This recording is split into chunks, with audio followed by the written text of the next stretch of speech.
ขอลาสายเดือนยาวให้ไอ้มาน้องที่ชาให้ไอ้มาไม่ไหวไอ้ไปประกาศน้องก็หักได้ได้ทำเอาคงสุขสมใจเมื่อข้าเราได้หุ้นข้าว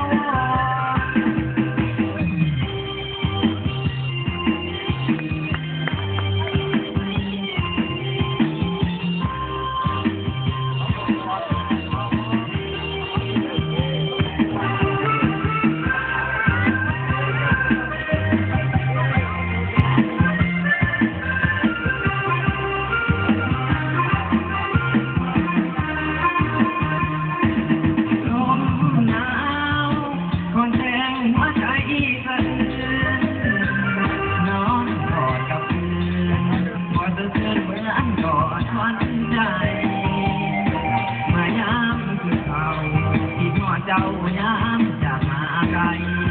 เห็นนกนั้นน้อยยิ่งใหม่พ้องมาใส่เก็บเงินเสียงงานโอ้ยนักจริงคือตายกาหารอาจารย์นักเมื่อกลับบ้านที่สถานท่องเที่ยวโดยเหตุการณ์นั้นได้ตายอย่าได้มีแต่โทษถอยน้องมีเขาเอาใจก่อยจะรอคอยแต่ไอ้สายใจน้องเอ๋ยขอให้คำลา